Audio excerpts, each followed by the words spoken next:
Ahead, we'll learn the story behind the Waupaca train depot. I'll show you a great recipe that's an alternative to the typical Christmas cookie. We'll visit the Waupaca Learning Center for some holiday cheer and feature the pet of the month. I'm Joni Kern, and this is What's Happening Waupaca.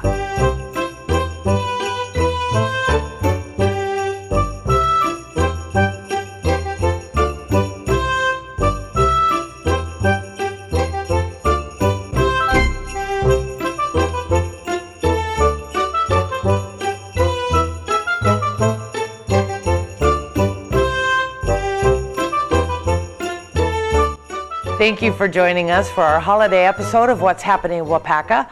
Everyone here hopes you're having a joyous holiday season. A special thanks to the Waupaca Historical Society and Mike Kirk. Our first segment today features a visit to the Waupaca train depot.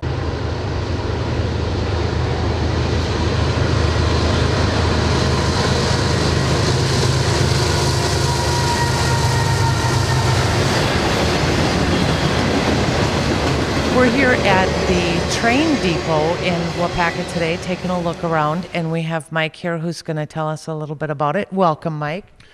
Hello, Joni. Nice to have you here. Well, thank you. It's kind of neat to be inside this building and talk a little bit about it. So tell me the history of the building itself. This building was built in 1907 after the old wooden depot that was here burned, and it was opened in January of '08. It was built by the Wisconsin Central Railroad, which was before the Sioux Line. And it was built as sandstone walls on the outside and a Spanish tile roof, clay roof. There's the main general waiting room we're in, the women's waiting room over on the other side, and the men's smoking room, and the office behind us. We're right in front of the ticket window where people could come and buy tickets for the passenger trains. That's the main way of traveling back then. So everybody came through the depot whenever they wanted to go on a longer trip. So it was really a well-used place, and everybody went through here. So you could get anywhere in the United States from here? Oh, yeah. You can make connections, like go to Chicago and connect to other trains there, or go to Minneapolis, or out to the West Coast. You could connect with the Canadian Pacific and go out to the West Coast that way, or up to Ashland. Like you say, you can go all over the place. Now, you were telling me that this building was abandoned and it was pretty badly vandalized, and you've been working on it to get it restored back to original, right? That's right. We've been working on it for the past 10 years or so we've had it a while. But the last passenger train through Waupaca to stop here was 1965, so that's when it quit being used as a passenger station. It was used after that as an office, a freight office, and then the section crew, which is the work crew, used this for their headquarters up until about 1986, when the new Wisconsin Central took over.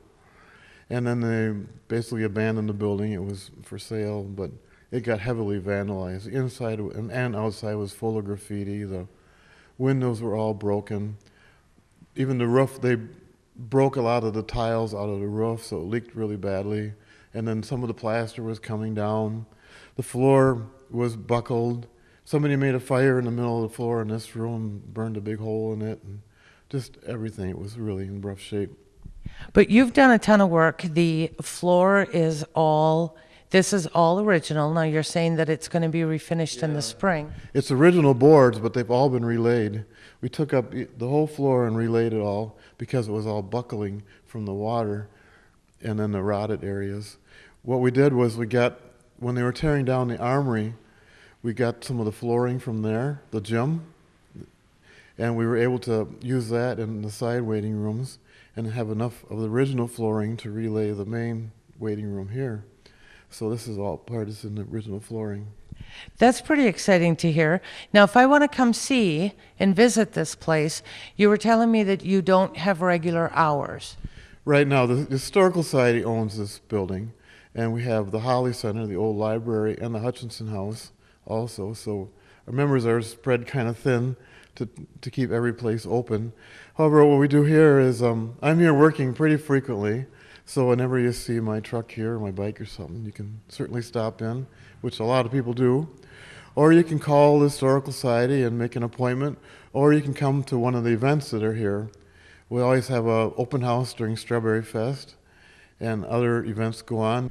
Now, we also can see you have a booth, you have a caboose, and you have a trolley car here. So can you tell us a little bit about those? Well, the caboose was a Milwaukee Road caboose, which had been bought by Jim Taylor, and he was at a cheese company in Waupaca. And he had it in his yard, and he fixed it all up inside for his kind of backyard hideaway. But as he is getting older, he could no longer get in it anymore. So he wanted to see it go to a good home. It was his, he was probably enjoying his backyard. So he gave it to us to take care of for him, and we were happy to get it. And I can go in there. If you're here or whatever, I could go in and take a look around, which is kind of exciting. And in the other building, like you asked about the trolley, even before we got the depot, the Model Railroad Club, which I'm also a member of, was able to get the last old Waupaca trolley car. It had been made into a hunting and fishing cabin by White Lake in 1926, and then eventually pushed off into the woods when they built the better cabin. It was rotting away there. The property was for sale, and they wanted to get rid of that, what was becoming an eyesore, so the Model Railroad Club took it. Like I say, I'm also a member of that, so I was working on restoring that. But we never had a really good place to keep it. We just stored in barns and at the fairgrounds in the winter and different places like that. So when the Historical Society got this property, we had enough room at the bottom of the hill there. So actually the Model Railroad Club donated it to the Historical Society. It's like me working on it either way, so it didn't matter much. So we built that building to keep it in down there. So this is kind of nice because you can come, you can see the whole train depot itself. You said trains go by here. There's about 20 trains a day that go by here, right outside. They're really close. So you can watch. Exciting for kids. So you can watch the trains go by, and then we can also take a look in the caboose, and we can take a look at the trolley car. So it's a really nice grounds here, right in Waupaca, so it's an easy place to get to. Yeah. So thanks, Mike, for your time today, and we'll take a look around a little.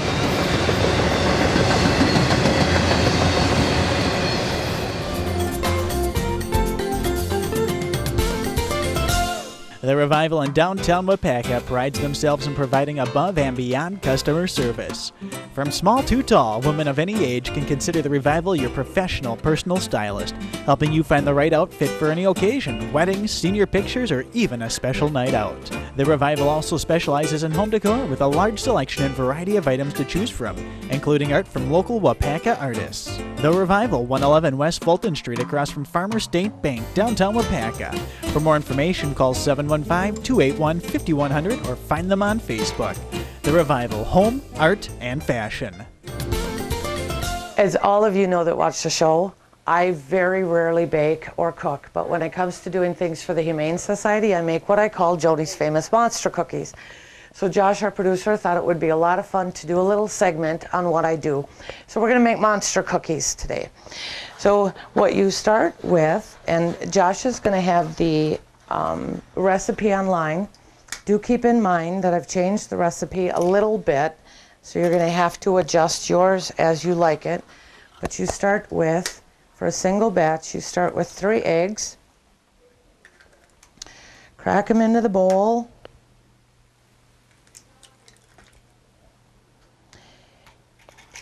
You add your sugars to it. Now I got everything ready for this, and this is white sugar and it's brown sugar, and I'm actually using organic sugar because it's healthy and unbleached. And then all you do is you got to blend those up really good so that it's a nice smooth. Once that's blended, you also have salt to put in there and baking soda. And then you add your peanut butter. And again, I've changed this a little bit over my years of making these cookies, that I don't put in the exact amount. And I don't want to give you the secret, because if you ever have a chance at bake sales or whatever for the Humane Society, you will have a chance to get some of my monster cookies. So I'm going to put the peanut butter in there and mix this all up so it's nice and creamy. By the end of it, I'm using my hands and getting them all gooey. So you end up with the basic cookie batter, and then you add, and you can add pretty much anything you want.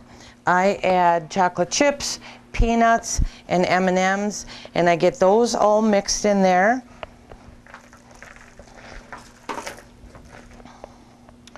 We need a half a teaspoon of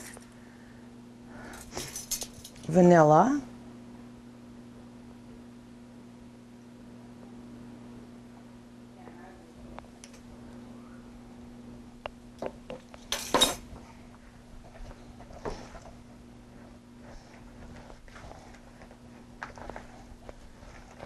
It's kind of nice, these cookies don't have any flour in them.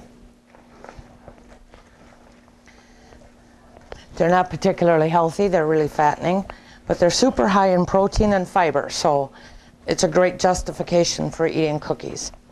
And the last ingredient that you put in here before you get them ready to bake is 4.5 cups worth of oatmeal.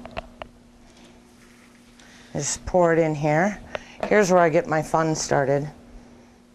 My husband says it looks awful, but he eats all of the cookies that I bake.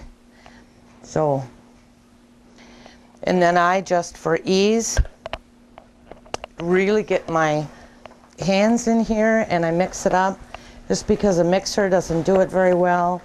And I am spending my time chasing oatmeal across the room. So I just kind of put it in here.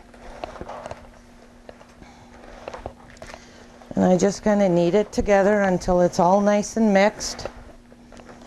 Then the fun part is cleaning off your hands. Of course, if you like cookie dough, licking your fingers is a great way to do it. I won't do that today. I've been known to do that at home. It's a good thing that you don't always have to do everything in order. Because as I was mixing these up, I forgot my butter. It is 1 stick of butter. And because I'm in here with my hands, I'm just going to mix it with my hands. All you have to do is make sure that it's kneaded all the way through. I know when I teach kids how to make cookies, sometimes they don't follow the recipe and we discover we missed an ingredient or something, and it's easy to just add as you go through.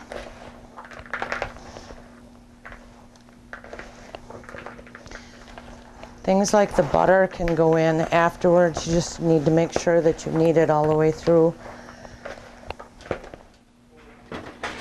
And when it comes to making them into cookies, I grab a hunk. Now these are monster cookies, so I make them pretty monster big.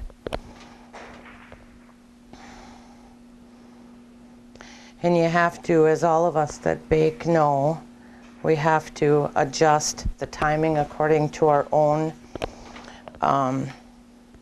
ovens. They bake at 350. Now I load up the sheet.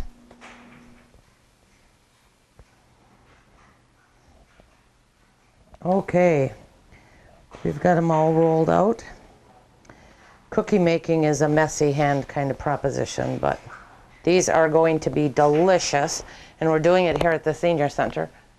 So once I have them on the cookie sheet and they're in balls, I like to flatten them out a little bit before I put them in the oven, because otherwise they don't flatten very well for me. So I just take a cup or a glass, flat bottomed, and I have a little bowl that's got just a little bit of water in it, and I dip the bottom of the cup in the water and it flattens them out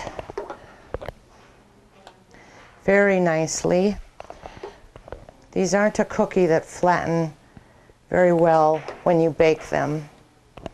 And they're ready to put in the oven, just like this. And then I bake them because I put so many on a sheet. It usually takes me about 18 minutes to bake them. We're gonna see if the ones we have in the oven are done.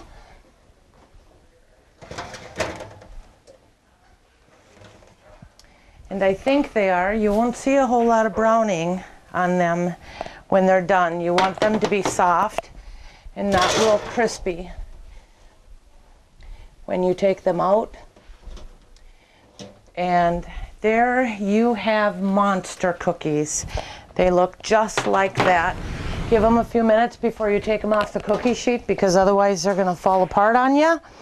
And if you wanna know how they taste, come into the senior center and ask somebody. Terry, I know, and everybody else is looking forward to having monster cookies this morning. cityofwaupaca.org is the official website of the City of Waupaca government and departments. cityofwaupaca.org features all the government information you need to know, including meeting information, elections and voting, a staff contact directory, important city alerts, pay your utility bills online, find out about parks and recreation programs, public works services, know what you need to do if you plan to remodel your home. That and more available at cityofwaupaca.org, your City of Waupaca government, available on your computer, tablet, or smartphone. If you'd like to be a guest on What's Happening Waupaca, contact Josh at 715-258-4405 or email jwerner@cityofwaupaca.org. Full details at wintvwaupaca.com. We're here at the Waupaca Learning Center with Karen and Nancy, the music directors for the Waupaca Learning Center, and all of these kids. How are you enjoying doing all of these Christmas songs for the holidays? I love Christmas, so this is my favorite thing to do during the school year. Same here. We love to work with the kids, and they love the songs that that we're doing. So. And they do a terrific job. We were here last year too, and this is all kinds of fun. Do you guys have fun putting on these Christmas songs? I don't think they enjoyed it at all. No. So we're going to go right into the concert. Thank you guys for allowing us to come into your school today. And thank you for singing songs for us today. And we're going to enjoy ourselves. Singing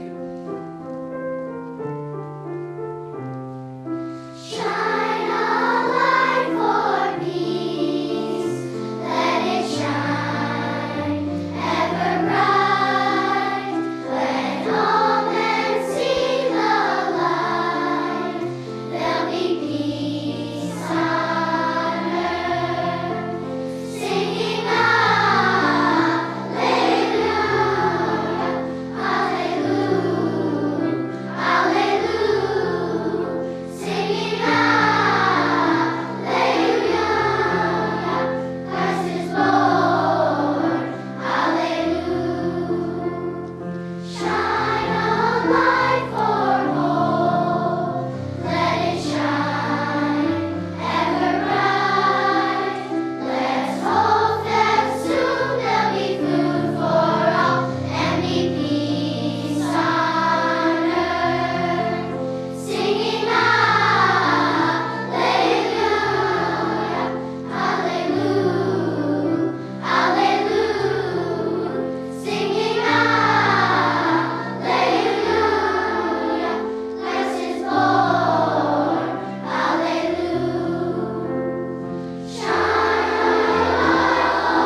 Happy holidays from Waupaca's Win TV, channel 991, and online at wintvwaupaca.com.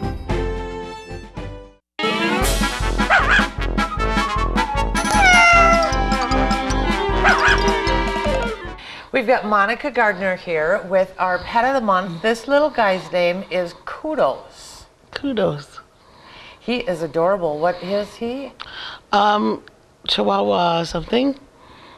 He is so cute. How old is he? We think about 9, maybe 10 weeks.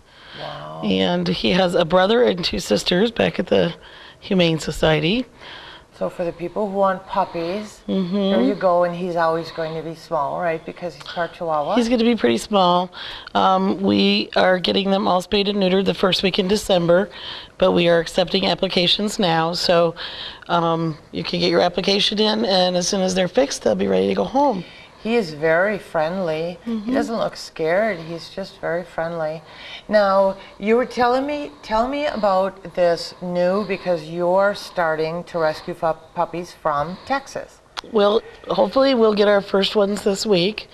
We have a friend down in San Antonio that has offered to pull puppies from the shelter in San Antonio, and they are so overpopulated with puppies down there that unfortunately many of them have to be euthanized.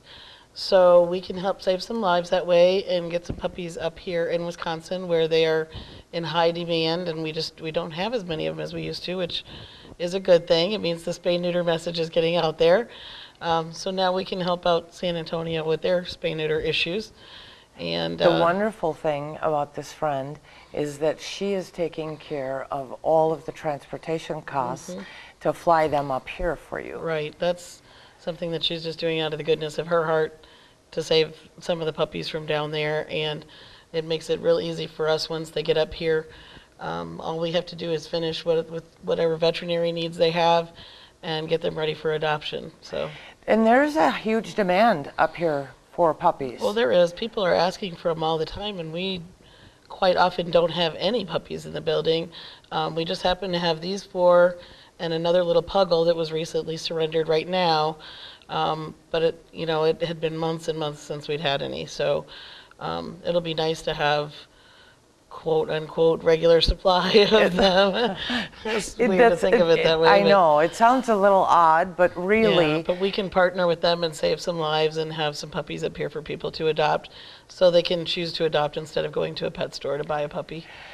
That is fabulous. Glad to hear it. He is adorable. Let's touch a little bit on, because we're into the Christmas season and people like to give pets as Christmas gifts.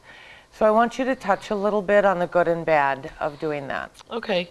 If it's a parent who, the child has earned the right and responsibility and whatnot to have a pet, and it's an informed decision that the parents are making together, or at least all the adults in the household, whatever your configuration is.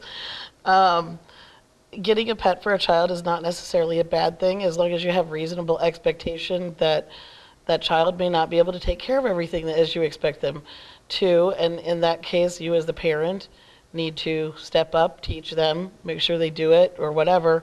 The pet should not become disposable just because the child is not meeting all of your expectations. Because the child is going to say, I will do everything.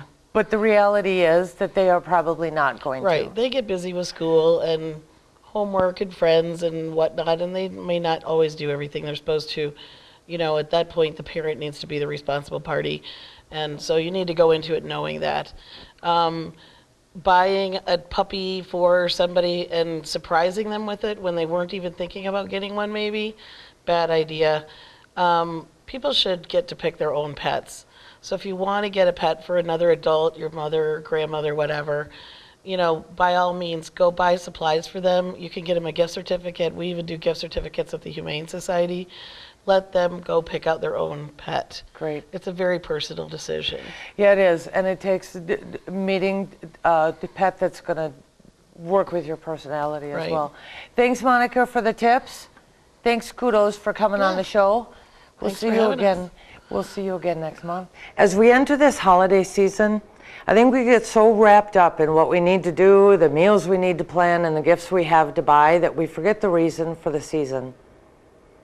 I lost someone very recently who has been my second mom for 35 years. She was my high school best friend's mom, and in the 15 years since Penny died, Lois has continued to be a mom to me.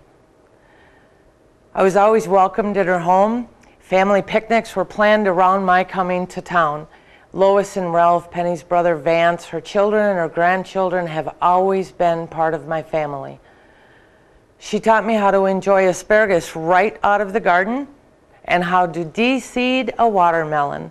She's taught me how to love through the immense pain of losing a child, how to be strong when life is overwhelming, and how to make life's tough choices. Her husband, son, grandchildren, great-grandchildren, all of her friends, and I will miss her dearly. It's hard to be without someone you've had for so many years. Through this pain, I can regret all the things I'd wish I'd said or done. I could be bitter for a life lost before her time, or I can spend my energy knowing how blessed I am for having had her love in my life. I choose to recognize how blessed I am. I will miss you, Lois. I hope you know how important you were in my life, and I hope you're proud of who I grew up to be. This holiday season, please take the time to enjoy your family and friends and tell them with love how important they are to your life.